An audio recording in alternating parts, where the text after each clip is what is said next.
दोस्तों 22 फरवरी को आपको पेपर देने जाना है, जिसके लिए अब केवल और केवल 15 दिन बचे हैं। अब इस 15 दिन में क्या पढ़कर 95% लाया जा सकता है, ये सारा कुछ आज की इस वीडियो में बिल्कुल डिटेल्स में बताया जाएगा। सिर्फ यही प्रश्न आप तैयार कर लो जो आज की इस वीडियो में मैं आपको बताने वाला हूं। 100% गारंटी है कि 22 फरवरी के ये सारे प्रश्न आपके बोर्ड परीक्षा में देखने को मिलने वाले हैं। अगर आप भी क्लास 12 के स्टूडेंट हो तो आज की इस वीडियो को अगर आप लास्ट तक देखते हो तो हिंदी में 100 नंबर बिल्कुल आपका पक्का हो जाएगा। बस इतना पढ़ लो जो आज की इस वीडियो में मैं आपको बताने वाला हूं। गारंटी के साथ कह सकता हूं पूरे YouTube पर ऐसी वीडियो आपको नहीं मिलने वाली जिसमें सारा कुछ बताया जाए। पूरे 100 नंबर की तैयारी आज की इस वीडियो से आपकी होने वाली है। बस वीडियो को शुरू से लेकर लास्ट तक देखना। हिंदी में अगर आपने अभी तक कुछ नहीं पढ़ा है फिर भी आप 15 दिन पढ़कर 95% ला सकते हो, इसकी 100% गारंटी है। बस मेरे साथ इस वीडियो में अंत तक बने रहना। चलिए बिना समय गवाते हुए हम आज की इस वीडियो को शुरू करते हैं। दोस्तों प्रश्न संख्या 1 और 2 में आपसे बहुविकल्पीय प्रश्न पूछे जाएंगे। 10 बहुविकल्पीय प्रश्न, 5 गद्यांश से होंगे और 5 पद्यांश से, कुल मिलाकर 10 नंबर इससे मिलेगा। अब देखिए ध्यान से सुनना मेरी बातों को दोस्तों। 50 ऐसे बहुविकल्पीय प्रश्न हम आपके लिए लेकर आने वाले हैं, जिसे आप तैयार कर लेते हो तो आपके 10 नंबर कहीं नहीं जाने वाले। अभी आप इसके लिए क्या करोगे इसको ध्यान से समझिए। आप डेली 3 से 5 क्वेश्चन कम से कम तैयार कर लीजिए। मैं गारंटी के साथ कह सकता हूं कि आपका 10 नंबर कहीं नहीं जाने वाला। अगर इस रूल को फॉलो कर लिए, डेली आपको 3 से 5 क्वेश्चन तैयार करना है। बात समझ रहे? उसके बाद देखिए प्रश्न संख्या 1 और 2 आपका क्लियर हो गया। 10 नंबर इसके लिए आप घबराने की बिल्कुल भी जरूरत नहीं है। ये 10 नंबर आप मेरे ऊपर छोड़ दो, ठीक है। उसके बाद देखिए प्रश्नोत्तर संख्या 3 में आपसे गद्यांश पर आधारित प्रश्न पूछा जाएगा, जिसके लिए आपको 10 नंबर मिलेंगे। अब इसके लिए क्या तैयार करना है इसको ध्यान से समझिए। ये महत्वपूर्ण गद्यांश हम आपको बता रहे हैं, सिर्फ इन्हें तैयार कर लो। 10 नंबर बाबू आपका कहीं नहीं जाने वाला। सबसे पहले आप राष्ट्र का स्वरूप, जिसके लेखक है वासुदेव शरण अग्रवाल, इसको एकदम अच्छे तरीके से पढ़ लीजिए। एक एक गद्यांश को रट डालिए। मैं गारंटी के साथ कहता हूं 10 नंबर आपका कहीं नहीं जाने वाला। उसके बाद दूसरा जो है अशोक के फूल, जिसके लेखक हैं आचार्य हजारी प्रसाद द्विवेदी जी, ये भी बहुत ही ज्यादा इंपॉर्टेंट है। उसके बाद भाषा और आधुनिकता, पूरी किताब को छोड़ दीजिए, सिर्फ इन्हीं 3 को पढ़ लीजिए ना, 10 नंबर आपका कहीं नहीं जाने वाला। सिर्फ इन्हीं 3 को आपको पढ़ लेना। जल्दी से इसका स्क्रीनशॉट ले लो ताकि पीडीएफ की झंझट ना पड़े, ठीक है। उसके बाद देखिए तीसरा प्रश्न भी क्लियर है आपका, ठीक है। उसके बाद देखिए प्रश्न संख्या 4 में आपसे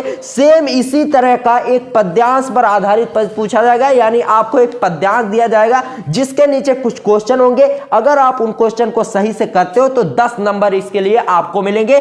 अब इसके लिए क्या तैयार करना है ये ध्यान से समझिए, ठीक है। महत्वपूर्ण पद्यांश हम आपको बता देते हैं। इन पद्यांश को अगर आप एकदम विधिवत तरीके से पढ़ लेते हो ना तो आपका 10 नंबर कहीं नहीं जाने वाला। सबसे इंपॉर्टेंट जो है वो पवन दूतिका है, जिसके लेखक है हरिऔध जी, ठीक है। उसके बाद दूसरा जो है कैकेयी का अनुताप, जिसके लेखक है मैथिली शरण गुप्त जी, ठीक है। उसके बाद श्रद्धा और मनु, जिसके लेखक है जयशंकर प्रसाद जी। पूरी किताब को आपको खंगालने की जरूरत नहीं है, सिर्फ इन्हीं 3 को आप तैयार कर लीजिए।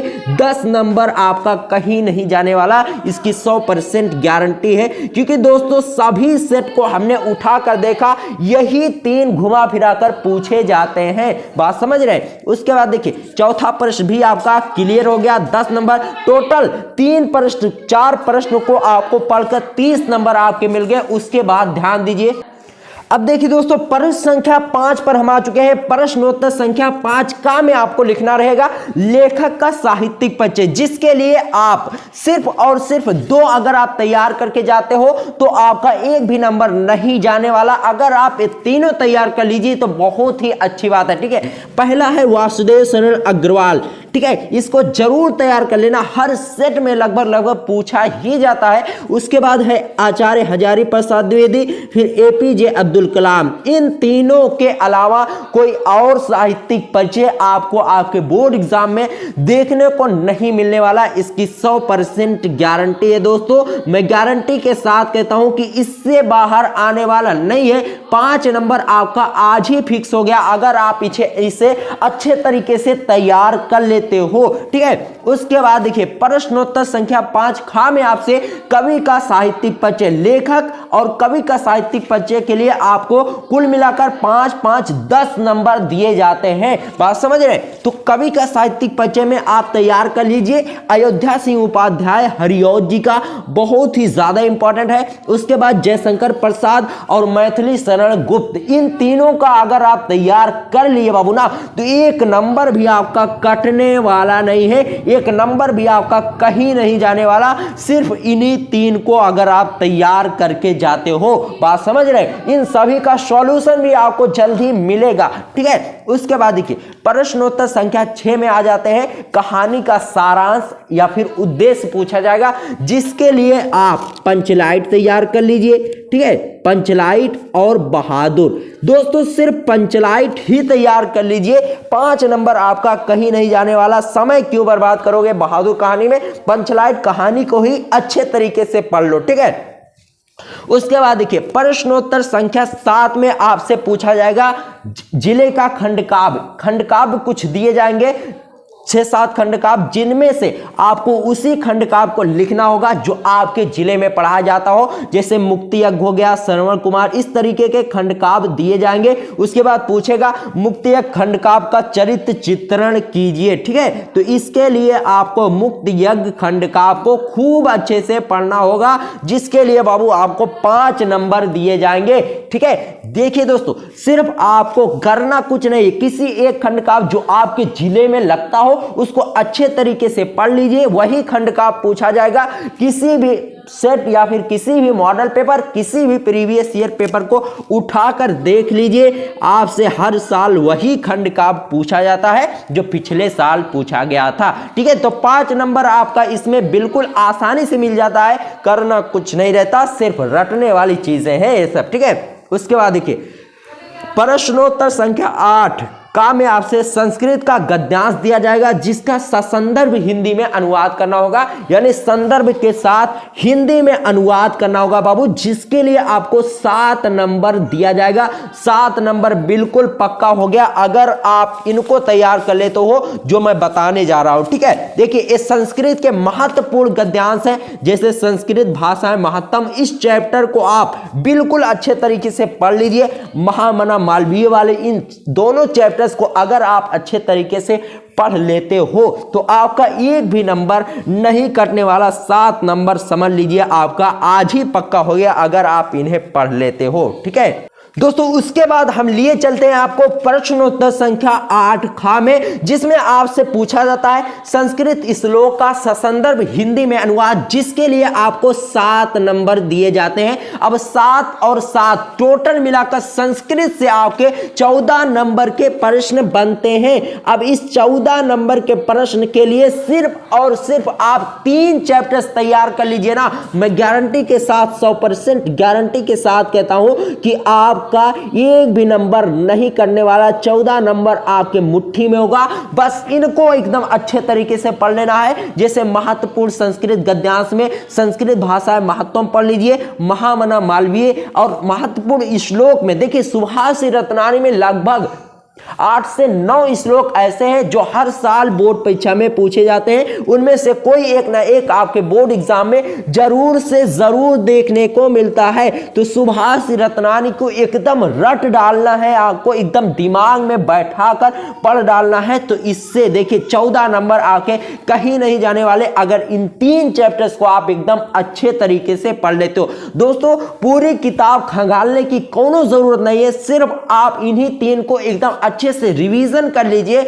आपका 14 नंबर आज ही पक्का हो जाएगा। उसके बाद देखिए प्रश्नोत्तर संख्या 9 में आपसे मुहावरा पूछा जाएगा, यानी मुहावरों का अर्थ लिखकर आपको वाक्य में प्रयोग होगा। ये इतने सारे बहुत ही महत्वपूर्ण मुहावरा है, टॉप 10 ऐसे मुहावरा हैं जिन्हें अगर आप पढ़ लेते हो तो आपका 2 नंबर बाबू कहीं नहीं हो गया। जैसे दाल में काला होना यानी कुछ गड़बड़ होना, टका सा जवाब देना यानी साफ इनकार कर देना, फिर नमक मिर्च लगाना है, फिर देखिए तलवार की धार पर चलना, उल्लू सीधा करना, आंखों का तारा होना, ऊंट के मुंह में जीरा और पापड़ बेलना, दांतों तले उंगली दबाना। ये सब ऐसे मुहावरे हैं ना बाबू जो हर साल लगभग पूछे ही जाते हैं। तो इसमें करना कुछ नहीं है, आपको सिर्फ इनके वाक्य के प्रयोग को आपको अच्छे तरीके से पढ़ लेना है और इनके जो इनका अर्थ है इनको अच्छे तरीके से रिवाइज कर लेना है। 2 नंबर बाबू आपका आज ही पक्का हो गया। जल्दी से इसका स्क्रीनशॉट ले लो, ठीक है। उसके बाद देखिए प्रश्न संख्या 10 में आपसे पहले पूछा जाता था आपका संधि विच्छेद होता था और विभक्ति और वचन। अब उन दोनों को हटाकर अपठित गद्यांश यहां पर दिया गया है, यानी एक अनसीन पैसेज आपको जिस तरीके से इंग्लिश में होता है उसी तरीके से हिंदी में अपठित गद्यांश दिया जाएगा, जिसके लिए बाबू आपको 5 नंबर मिलेंगे। इसके लिए करना कुछ नहीं है, हम आपको एक ऐसी ट्रिक लेकर आएंगे जिससे कोई भी अपठित गद्यांश आपके बोर्ड एग्जाम में आ जाए ना, 5 नंबर आपकी मुट्ठी में होगा। बस उस वीडियो को देख लेना। इसके लिए करना कुछ नहीं है, सिर्फ आप प्रैक्टिस करिए, गद्यांश को हल करिए। आपका देखिए वो भी गद्यांश हल हो जाएगा जो हिंदी का गद्यांश पूछा जाता है, और अपठित गद्यांश पर भी आपका बहुत ही अच्छा रिवीजन हो जाएगा। बात समझ रहे हैं? तो प्रश्न संख्या 10 से 5 नंबर बिल्कुल आपका क्लियर हो गया बाबू। उसके बाद देखिए प्रश्नोत्तर संख्या 11 पर आपको लिए चलते हैं, जिसमें आपसे पूछा जाएगा शब्द युग और एक शब्दों के 2 शब्द यानी समानार्थी शब्द, और अनेक शब्दों के लिए एक शब्द यानी अनेकार्थी शब्द, और अशुद्ध वाक्य यानी अशुद्ध वाक्यों को शुद्ध करके आपको लिखना होगा। जिसके लिए हम आपको बता देते हैं कि क्या क्या इंपॉर्टेंट है, ध्यान दीजिए। जैसे अनेक शब्दों के लिए एक शब्द के लिए इंपॉर्टेंट है जानने की इच्छा रखने वाला। दोस्तों ये बहुत ही ज़्यादा इंपॉर्टेंट है, जो होता है अनेक शब्दों के लिए एक शब्द। इसमें सबसे ज़्यादा इंपॉर्टेंट है जानने की इच्छा रखने वाला, और जिसे कोई जीत ही ना सके, ये भी बहुत ही ज़्यादा इंपॉर्टेंट है, और जिसकी कल्पना ना की जा सके, और ईश्वर में विश्वास रखने वाला, और जो आंखों के सम्मुख हो, जिसका कोई मूल्य ना हो, और जो कभी ना भरे। ठीक है, तो ये बहुत ही ज़्यादा इंपॉर्टेंट है, अनेक शब्दों के लिए एक शब्द। इसे तैयार कर लेना, आपके बोर्ड एग्जाम में बहुत ही ज़्यादा इंपॉर्टेंट है, और हर साल लगभग पूछा ही जाता है। और अशुद्ध वाक्य में जैसे हो गया, देखिए अध्यापक कक्षा में पढ़ा रही, तो एक गलत है, एक यहां पर क्या हो जाएगा, अध्यापिका कक्षा में पढ़ा रही है। ठीक है, और देखिए तुमने क्या पढ़ रही हो, ये भी गलत है। तुम कुर्सी पर बैठा है, ये भी बहुत ही गलत शब्द है। इसको शुद्ध करके आपको लिखना होता है। जैसे तुमने क्या पढ़ रही हो, तो इसका हो जाएगा तुम क्या पढ़ रही हो। ठीक है, और तुम कुर्सी पर बैठा है, तो इसका हो जाएगा तुम कुर्सी पर बैठे हो। ठीक है, तो इस तरीके से होता है अशुद्ध वाक्य को शुद्ध करके लिखना। ठीक है, तो यहां पर छूट क्या रहा है, शब्द युग्म और एक शब्दों के 2 शब्द। ठीक है, तो इसको जब हम सॉल्यूशन के साथ बाबू बताएंगे तो उसमें क्लियर कर देंगे, घबराने की बिल्कुल भी जरूरत नहीं है। इसका स्क्रीनशॉट ले लो, इसको तैयार कर लिए, तो आपका जो अशुद्ध वाक्य है और अनेक शब्दों के एक शब्द, ये आपका बिल्कुल क्लियर हो जाएगा। बस इनको आपको तैयार कर लेना है जो मैं बता रहा हूं। ठीक है, उसके बाद देखिए प्रश्नोत्तर संख्या 12 में आपसे पूछा जाता है रस, छंद और अलंकार, जिसके लिए बाबू आपको 6 नंबर दिए जाते हैं। अब ये 6 नंबर कैसे क्लियर होगा, इसके लिए रस में क्या तैयार करना है, छंद में क्या तैयार करना है, और अलंकार में क्या तैयार करना है, ये ध्यान दीजिए। ठीक है दोस्तों, रस में आप वीर रस और हास्य रस और कड़ु रस अगर ये 3 तैयार कर लिए ना, तो 2 नंबर आपका कहीं नहीं जाने वाला। और छंद में दोहा और चौपाई तैयार कर लिए, तो आपका 2-2 4 नंबर कहीं नहीं जाने वाला। और अगर आप अलंकार में रूपक दोस्तों आप अलंकार में रूपक अलंकार अलंकार, उत्प्रेक्षा अलंकार और अनुप्रास अलंकार, ये 3 तैयार कर लीजिए। रस में जो हमने बताया वीर रस, हार रस, हास्य रस और कणु रस। छंद में दोहा और चौपाई। अलंकार में रूपक, उत्प्रेक्षा और अनुप्रास, ये चारों पांचों अगर आप तैयार कर लेते हो ना तो मैं गारंटी के साथ कहता हूं 6 नंबर आपका कहीं नहीं जाने वाला, क्योंकि हर सेट में लगभग यही हर साल पूछे ही जाते हैं। ठीक है, उसके बाद ध्यान दीजिए, उसके बाद आपको क्या तैयार करना है, यहां पर ध्यान से समझना मेरी बातों को। उसके बाद ले चलते हैं आपको प्रश्नोत्तर संख्या 13 में, जिसमें आपको पत्र लेखन पूछा जाता है। ठीक है दोस्तों, पत्र लेखन में आपसे पत्र लेखन पूछा जाएगा, जिसके लिए आपको 6 नंबर मिलेंगे। ये प्रश्नोत्तर संख्या 13 में पूछा जाएगा पत्र लेखन, जिसके लिए कुल मिलाकर आपको 6 नंबर मिलेंगे। अब इसके लिए आपको तैयार क्या करना है, ये ध्यान दीजिए। 100% गारंटी कि यही पत्र आपके बोर्ड एग्जाम में पूछे जाने वाले हैं। सबसे पहले अपने गांव की सफाई के लिए नगर निगम को प्रार्थना पत्र लिखिए। वेरी इंपॉर्टेंट है, हर साल लगभग पूछा ही जाता है। पत्र लेखन इंपॉर्टेंट, सबसे ज्यादा इंपॉर्टेंट है। अपने गांव की सफाई के लिए नगर निगम को प्रार्थना पत्र लिखिए। उसके बाद छात्रवृत्ति हेतु खाता खुलवाने के लिए शाखा प्रबंधक को पत्र लिखिए, यह भी बहुत ही ज्यादा इंपॉर्टेंट है। और कुटीर उद्योग खोलने के लिए ऋण के लिए शाखा प्रबंधक को पत्र लिखिए। ये 3 पत्र अगर आप तैयार कर लिए तो 6 नंबर बाबू आपका कहीं नहीं जाने वाला। इन तीनों पत्र का सॉल्यूशन बिल्कुल आसान तरीके से हम आपको समझाने वाले हैं, तो बने रहना इस चैनल से। अगर अभी तक आपने इस चैनल को सब्सक्राइब नहीं किया तो अभी सब्सक्राइब कीजिए, क्योंकि इस चैनल पर बहुत ही बेहतरीन तरीके से आपके 15 दिनों में पूरे 95% की तैयारी हो जाएगी। ठीक है, अब देखिए उसके बाद लास्ट में आपसे पूछा जाता है प्रश्नोत्तर संख्या 14 में। ठीक है, प्रश्नोत्तर संख्या 14 में आपसे पूछा जाएगा निबंध। अब इस निबंध में क्या तैयार करना है, ध्यान से समझना मेरी बात को। दोस्तों निबंध में आपसे पूछा जाएगा सबसे ज्यादा इंपॉर्टेंट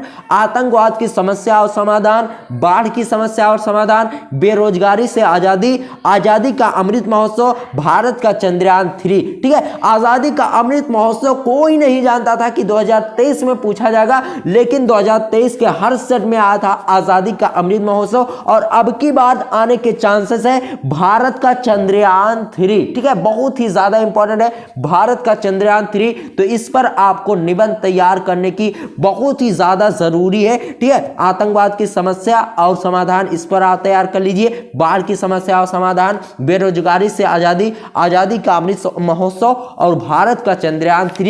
कुल मिलाकर 9 नंबर आपको यहां से मिलते हैं। 9 नंबर आपके कहीं नहीं जाने वाले अगर आप इन निबंध को तैयार कर लेते हो, जो आज की इस वीडियो में मैं आपको बता रहा हूं। ठीक है दोस्तों, इतने सारे चूरन थे जो आपको हमने खिलाए, अगर आप इनको अच्छे तरीके से तैयार कर लेते हो तो बोर्ड एग्जाम में 100 नहीं 101% गारंटी है कि आप बोर्ड एग्जाम के हिंदी के पेपर में 90% स्कोर करोगे। बस इनको विधिवत तरीके से पढ़ना है दोस्तों, पूरी किताब पढ़ने की कोनो जरूरत नहीं, आप सिर्फ इतना तैयार कर लो जो हमने बताया है। दोस्तों एक जगह गड्ढा खोद 100 जगह गड्ढा खोदने से अच्छा है कि एक ही जगह आप 100 बार गड्ढे खोदो, पानी आपको जरूर मिलेगा। ठीक है, तो इसलिए आपको अगर बोर्ड एग्जाम में 90% स्कोर करना है तो सिर्फ इतना पढ़ लो जो हमने बताया है। बहुत ही इंपॉर्टेंट चीजों को आज की इस वीडियो में हमने बताया, और ये सब model paper, previous year paper, इन सब को